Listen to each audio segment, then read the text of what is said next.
Bapa di surga, kami menyembah Engkau melalui puji-pujian, pembacaan firman, dan melalui kesaksian.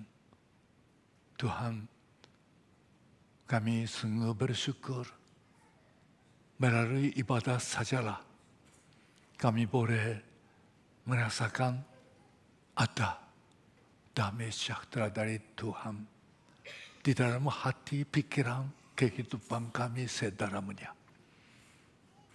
Sekarang Tuhan, kami ingin menyembah Engkau melalui firman Tuhan. Kiranya Roh Kudus menolong kami supaya pikiran, perasaan kami seluruhnya terlepas dari apa yang ada di dunia dan tertuju kepada Tuhan yang mengasihi kami, mengajar kami, menegur kami, membentuk kami sebagai murid-murid Tuhan Yesus yang sejati melalui firman-Mu.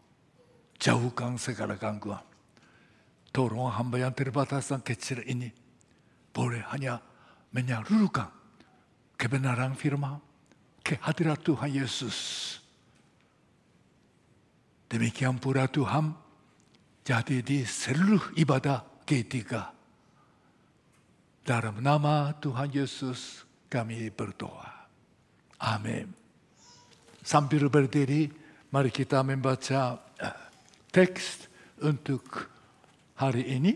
Terdapat surat Filipi pasal 2 dari ayat 1 sampai dengan ayat 1.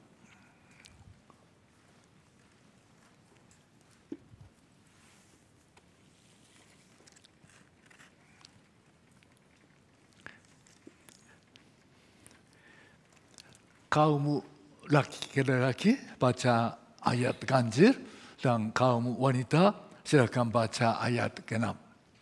Berbunyi demikian. Tema teks ini ada nasihat supaya bersatu dalam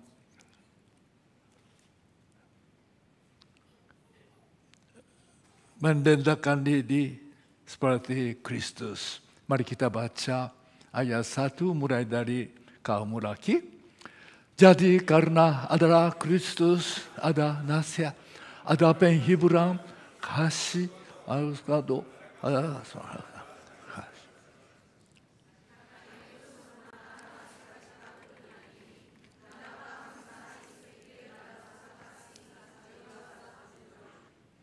dengan tidak mencari kepentingan sendiri atau puji-pujian yang sia-sia, sebaliknya hendaklah dengan rendah hati yang seorang menganggap yang lebih lama daripada diri sendiri.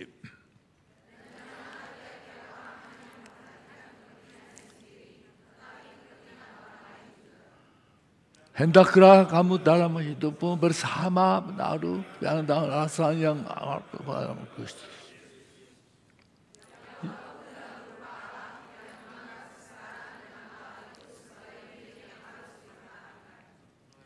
Baik,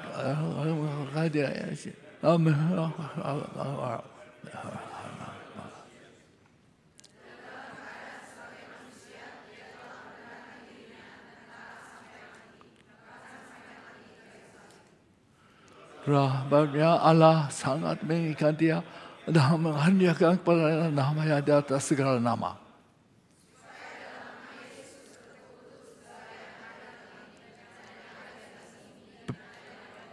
Bersama-sama dan segala lidah mengaku Yesus Kristus adalah Tuhan bagi kemuliaan Allah Bapa. Silakan duduk kembali.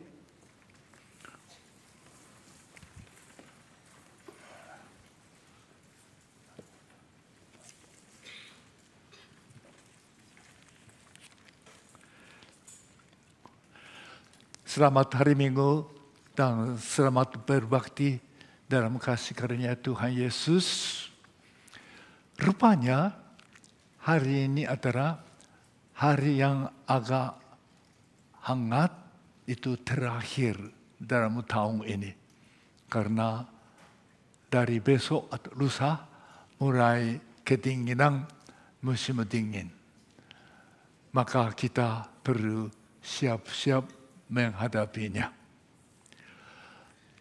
Kita sudah berjalan selama 11 bulan dengan tema tahunan, yaitu jemaat yang memiliki hati Kristus.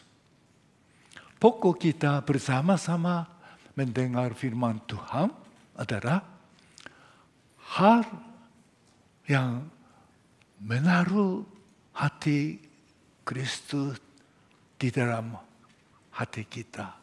Itu kunci untuk kehidupan rohani berbahagia, dan kesatuan jemaat.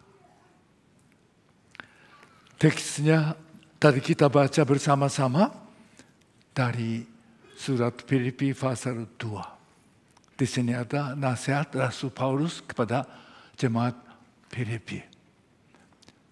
Memang jemaat Filipi terkenal sebagai jemaat yang merasa paling dekat dengan Paulus. Dan jemaat rohani dewasa. Dan satu-satunya jemaat yang menyokong pelayanan Rasul Paulus. Maka Paulus di sini nasihat tentang satu hal yang sangat berarti dan penting bagi jemaat Filipi dan jemaat Kristen di mana ada, termasuk kita. Rupanya di dalam jemaat Filipi ada cukup baik, seperti dikatakan dalam ayat 1, kan memang dalam Kristus ada nasihat, ada penghiburan kasih, ada persekutuan roh, dan ada belas kasihan, kasih mesra. Ini rupanya sudah kelihatan di dalam jemaat Filipi. Namun ada satu hal masih kurang. Maka Paulus katakan, sempurnakanlah sukacitaku dengan apa? Itulah dengan satu hati, satu pikir. Kesatuan jemaat. Istilah sempurnakan itu bisa mengganti dengan kata puaskan. Sempurnakanlah sukacitaku, puaskanlah hatiku. Artinya sudah ada sukacita sampai sini, jadi sempurnakanlah, puaskanlah. Bukan arti demikian.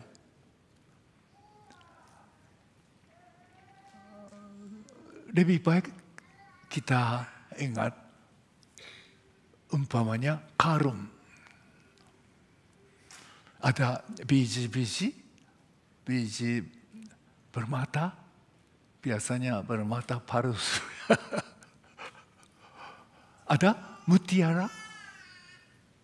Kalau satu dilepas, apa yang terjadi?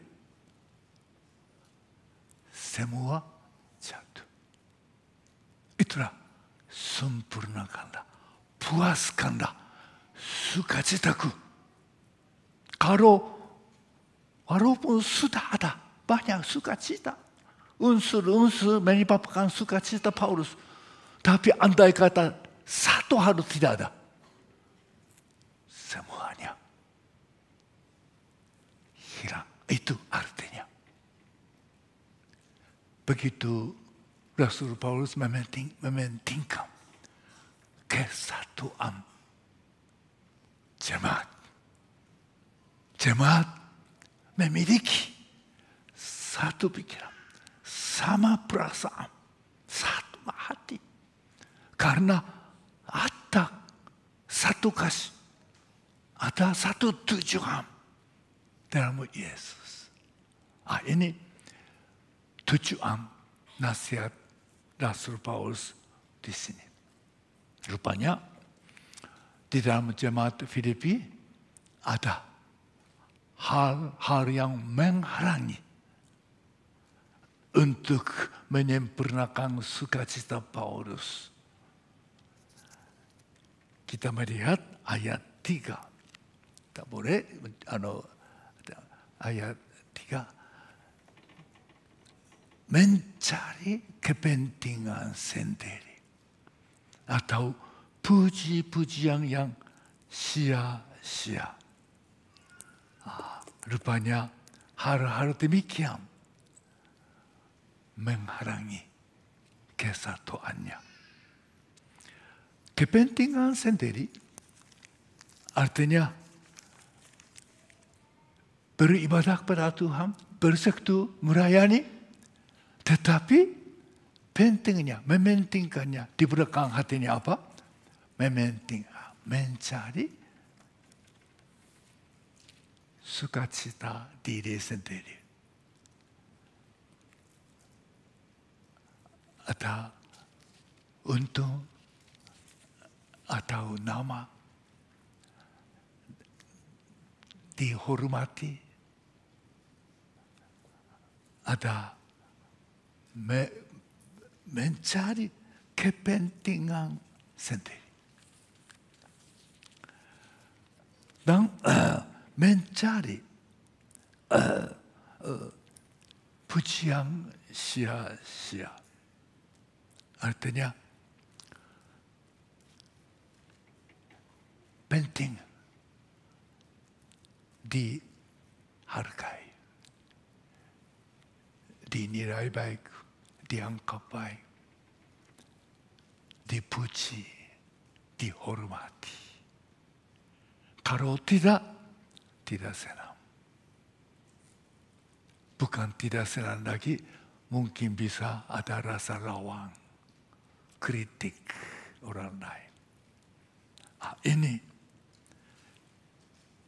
merusak, menghalangi kesatuan. Karena di dalam hal-hal demikian ada unsur-unsur pentingnya diri. Maka hal yang tidak suka, tidak senang, bisa sering kita dengar, wah saya suka cara ini, saya suka lagu ini, saya suka ini, saya senang dengan si anu. Artinya apakah yang gerai? Tidak. Atau tidak menyukainya, hatinya bisa melawan. Ini unsur-unsur memecahkan kesatuan jemaat. Dan rupanya di dalam jemaat Filipi ada secara konkret. Bukan Paulus hanya dengar-dengar saja. Kita melihat contohnya pasal 4. Filipi pasal 4 ayat 1 dan 2. Dikatakan di sini, karena itu saudara-saudara yang kukasih dan yang kurindukan, sukacita dan mahkotaku, berdirilah juga dengan teguh dalam Tuhan, hai saudara-saudaraku yang kekasih. Ayat 2. Euodia ku kasih dan Sintike ku nasihat supaya sehati sepikir dalam Tuhan. Euodia, Sintike rupanya ibu-ibu yang cukup melayani banyak dan terkenal dalam jemaat Filipi. Tapi dua-duanya kuat. Tidak bisa dengan keadaan sekarang di jemaat masa kini mungkin ketua kaum ibu dengan wakilnya. Seorang koordinator ini dan seorang koordinator lain kah? Mereka cukup terkenal, penting. Nyata pelayanan baiknya, maka disebut secara langsung nama-nama oleh Paulus. Karena masalah pun terkenal, didengar oleh Paulus. Ini maksudnya bukan ini kaum wanita lebih banyak masalah. Biasanya pendeta-pendeta suka katakan demikian, tapi itu bukan ajaran firman Tuhan. Ada laki-laki yang suka berotoritas kepada istrinya, orang mulai dosanya wanita. Itu Hawa jatuh dosa, menggodai suaminya. Tidak juga. Ada satu buku yang sangat disukai oleh kaum bapa. Namanya Adam no Cimok. Adam berdiam waktu itu. Hawa jatuh dosa, Adam ada di mana? Bukunya tebal.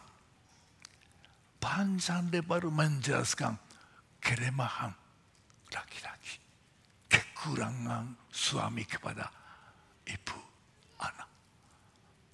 Saya kasih pinjam buku ini kepada menantu. Karena agak ada cecok dengan istrinya, anak saya. Wah, dia senang. Dia bilang, buku ini ajar saya luar biasa. Dia kasih pinjamkan ke ayahnya. Oh, ayahnya senang, bukan senang saja. Cari-cari buku dengan Mercari, tidak ada. Akhirnya dia bikin fotokopi. Seluruh halaman 300-an.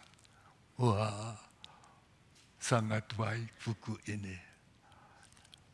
Firman Tuhan tidak mengajar wanita lebih bahaya buat suka tengkar, suka selisih, tidak. Tetapi kenyataan ada di dalam jemaat Filipi. Pemimpin-pemimpin mereka tidak bisa bersatu. Inilah Paulus meninggal. Banyak sukacita, banyak hal-hal baik. Sampai disebut saling menasihati. Ada persekutuan dan roh. Artinya orang sudah bertobat. Ada sama roh.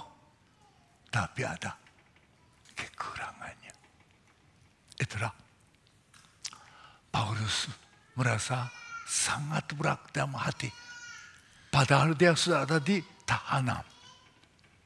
Maka membuat surat ini kepada jemaat Filipi yang terkasih. Supaya jemaat Filipi bisa bertumbuh ke langkah level yang lebih rohani, lebih tinggi, lebih disukai oleh Paulus. Artinya lebih sukai oleh Tuhan. Jadi bagaimana boleh memiliki sehati sepikir, memelihara, memiliki bersama kesatuan. Itulah ayat 3 bagian B katakan. Kita kembali ke teksnya. Boleh tunjuk ayat 3.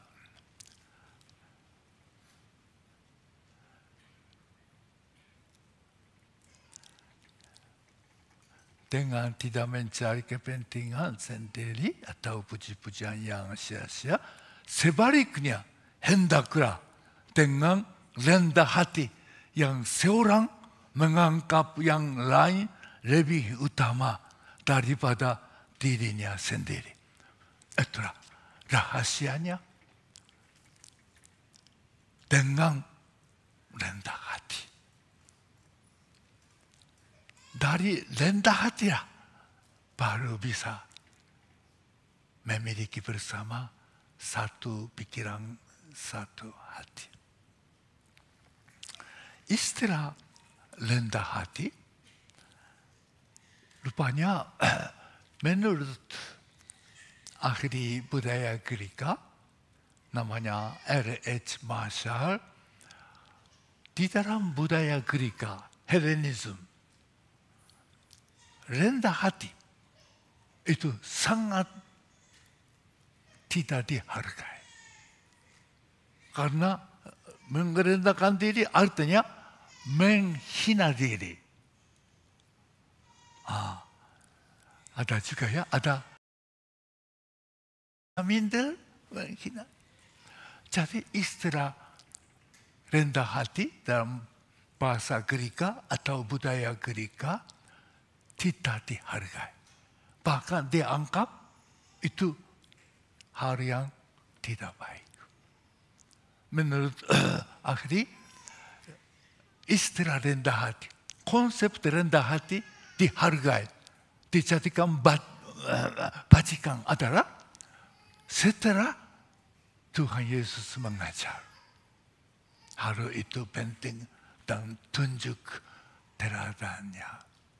Akhirnya rendah hati jadi melalui firman Tuhan. Satu kebajikan yang tertinggi. Satu kebaikan yang paling berarti.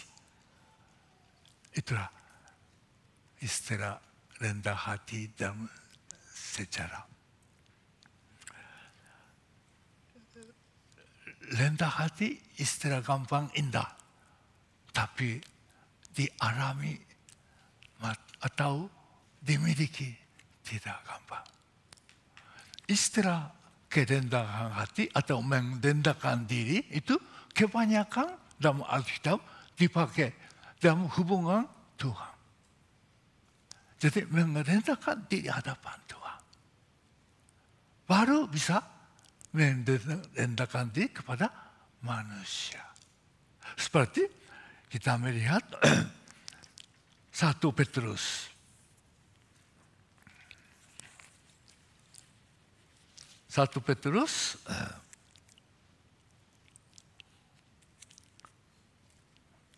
pasal 5 ayat 5 dan 6 kita baca bersama-sama. Demikianlah juga kamu, hai orang-orang muda, tunduklah kepada orang-orang yang tua. Tuhan kamu semua merendahkanlah dirimu seorang terhadap yang lain. Sebab Allah menantang orang yang congkak, tetapi mengasihi orang yang rendah hati. Karena itu, rendahkanlah dirimu bawah tangan Tuhan yang kuat, supaya kamu ditinggikan. Merendahkan diri, takut akan Tuhan. Baru bisa menghormati, meninggikan, merendahkan diri kepada orang yang lain. Ini bukan ajaran atau nasihat Paulus saja. Ini betul-betul sudah dialami oleh Rasul Paulus. Kita ingat Paulus begitu jujur dan polos di hadapan Tuhan dan kepada jemaat merendahkan diri. Kalau kita ingat di dalam 1 Korintus pasal 15 ayat 9. Paulus katakan, aku adalah yang paling hina dari semua rasul. Bahkan tidak layak disebut rasul. Sebab aku telah menganiaya jemaat Allah. Dia katakan saya paling hina di antara rasul. Tapi kalau kita maju ke Efesus pasal 3 ayat 8. Di situ Paulus katakan, saya adalah paling hina di antara segala orang kudus. Artinya di antara orang percaya. Ketika sampai demikian, dia katakan dalam 1 Timotius pasal 1 ayat 15. aku paling berdosa.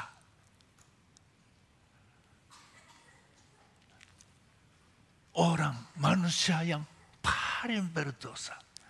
Dengan penterjemah bahasa Jepang, 私は罪人の頭です。頭. Paling tinggi. Sebagai apa? Orang berdosa. Di antara manusia. Kita ingat surat-surat ini secara kronologi. Yang pertama surat Korintus. Katakan Paulus, aku paling hina di antara rasul. Ini dibuat tahun Masehi 55 atau 56. Kedua, Paulus katakan, aku yang paling hina di antara orang kudus, orang percaya. Ini ditulis tahun 61. Dan terakhir kepada Timotius, ini dari tahanan. Sama surat kepada Filipi juga. Di terakhir dia katakan, saya adalah orang yang paling berdosa. Ini tahun 61. Jadi, makin lama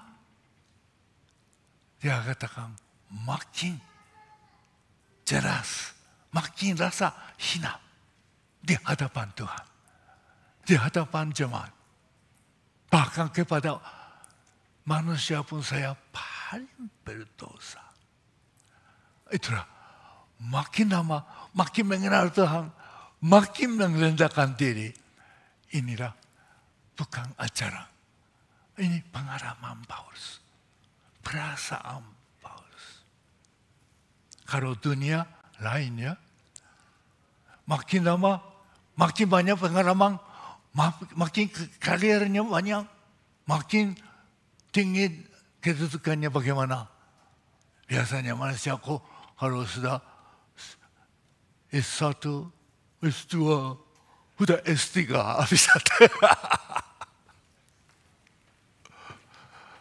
Tapi di dunia juga ada peribahasa di Jepang. Butir padi di batang, makin matang, makin menurunkan kepala. Betul juga ya? Sekarang sudah lewat panen padi. Kalau masih belum matang, masih hijau, tinggi. Makin matang, makin menurunkan. Paulus makin mengenal Tuhan. Makin mengenal diri sendiri di hadapan Tuhan. Betapa dalamnya dosa. Karena dia pernah menganiaya jemaat. Dan bukan hanya hal itu saja. Dia menjelaskan tentang arti dosa. Begitu panjang lebar dan teliti secara konkret dalam surat Roma. Dari pasal 1 bagian B terus sampai pasal 3. Di situ dia katakan, aku sendiri mau melaksanakan apa yang baik, mau buat, tidak bisa. Apa yang tidak mau buat, tidak boleh buat, justru itu buat. Ada kontradiksi. Ada seperti ini, hukum dosa, kekuatan dosa. Dia katakan apa? Pasal 3 ayat 24. Aku manusia celaka. Dengan bahasa Jepang, 私は惨めな人間です。惨め, celaka, artinya miskin, tidak punya apa. Masa depan gelap, terikat dengan hal-hal yang lain. Itulah keadaan惨め. Itu celaka. Ibu bapak saudara sekalian, inilah pengajaran firman Tuhan tentang arti rendah hati. Istilahnya indah pada masa kini. Di antara orang Kristen sangat dihargai, dihormati, dicari. Karena itulah contohnya. Bagaimana manusia bisa mendekati? Karena Yesus yang tertinggi, termulia, jadi terbawa, terhina. Allah mulia, pencipta semesta alam, memiliki arahan sempurna tertinggi. Jadi memikir tidak menahan keseteruan dengan Allah. Menjadi manusia. Bukan manusia biasa. Jadi hamba. Hamba istilah di sini doulos. Artinya budak. Budak yang terbawa. Inilah sumber. Bukan ajaran Yesus. Bukan ajaran Paulus.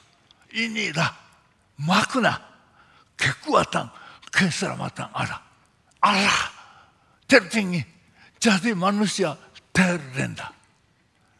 Memikir tinggalkan. Bisa tinggalkan. Jadi manusia. Jadi budak. Menderita. Sampai disalibkan. Yang termulia. Jadi terhina. Inilah Paulus mengambil contoh kristologi yang lengkap. Akhirnya saya berkatakan ini penjelasan Paulus di sini tentang Yesus Kristus adalah kristologi, dogma kristologi, penjelasan tentang Kristus yang terlengkap. Kita merasa sedikit aneh. Rasul Paulus tidak mengajar tentang kristologi, tentang keagungan Kristus di dalam surat Roma yang penjelasan keselamatan yang begitu rapi secara logika. Tapi dalam surat Filipi sepertinya nasihat pribadi. Mengapa Rasul Paulus mengambil contoh ini? Karena inilah begitu penjelasan komplit, lengkap tentang Yesus sebagai Kristus, Allah jadi manusia, menyerahkan total kepada Bapa, mentaati sampai mati. Sebabnya apa? Pikiran Yesus. Memikir bisa jadi manusia jadi budak. Memikir betapa sulitnya itu menderita. Itulah pikiran dan perasaan Yesus. Maka saudara-saudara jemaat Filipi merendahkan dirilah di hadapan Tuhan seperti Kristus. Maka disebut ayat 5, hendaklah menaruh. Ayat 5 kita baca bersama-sama. Filipi pasal 2 ayat 5. Hendaklah kamu dalam hatimu bersama menaruh pikiran dan perasaan yang terdapat juga dalam Kristus Yesus. Di sini kita perlu perhatian sedikit ya.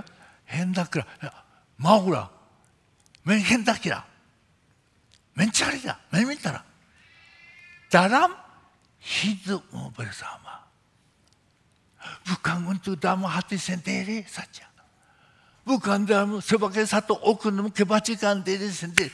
Apa? Di mana? Dalam hidupmu bersama.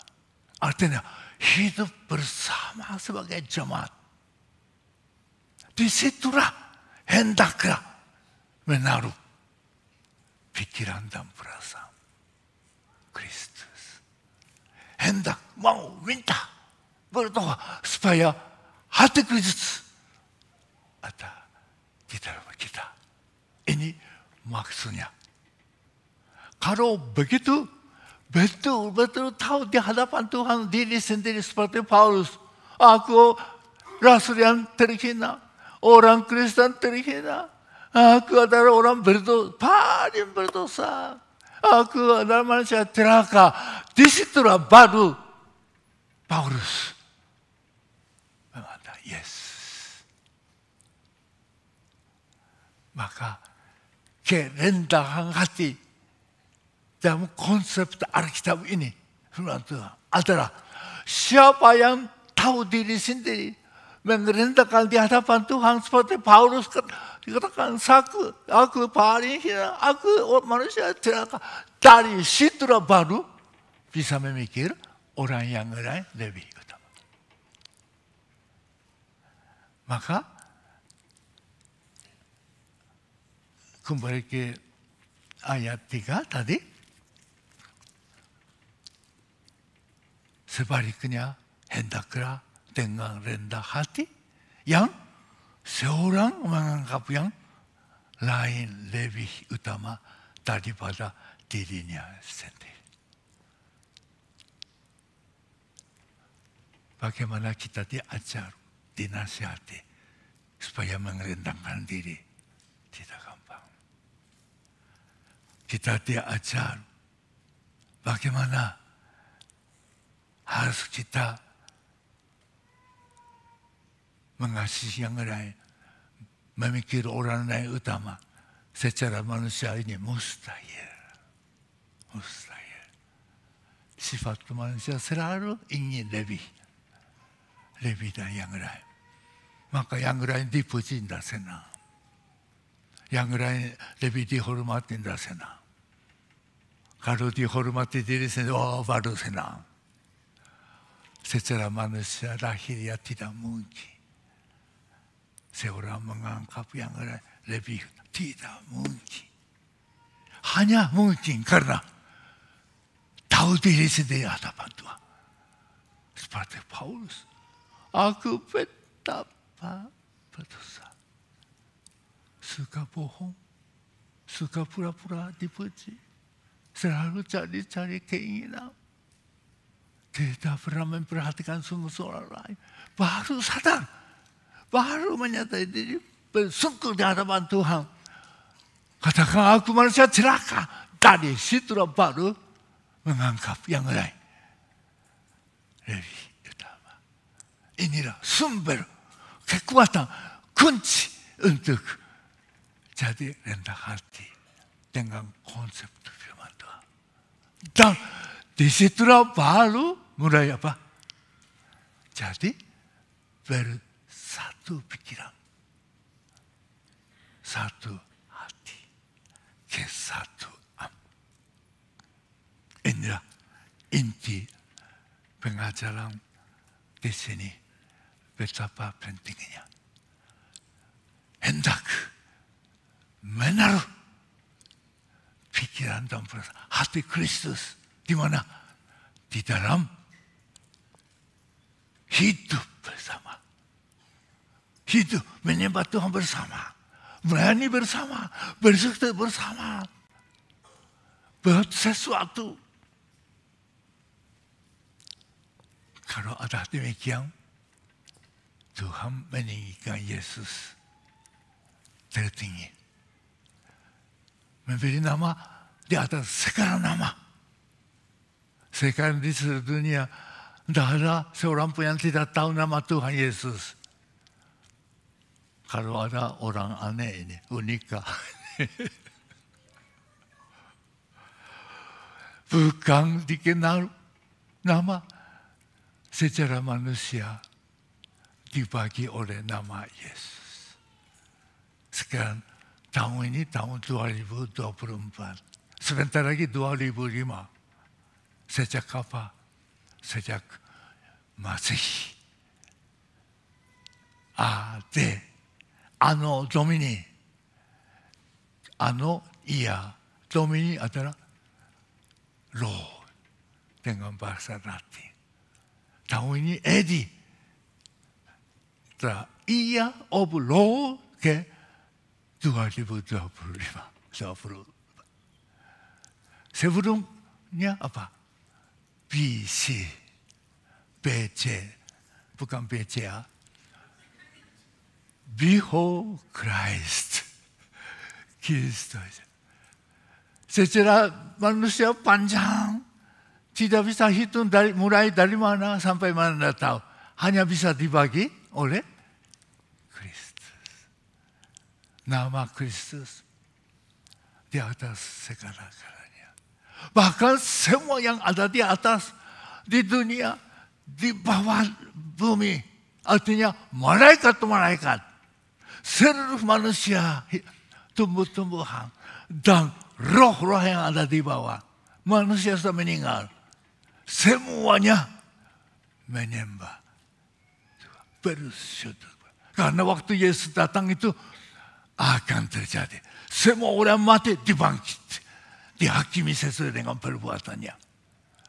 Yang sudah demo Kristus dibangkitkan, dia bumi ada masih itu terangkat dalam kemuliaan Kristus. Inilah penjelasan. Segala-galanya di dunia bersujud kepada, mengaku Yesus adalah Tuhan untuk kemuliaan Allah.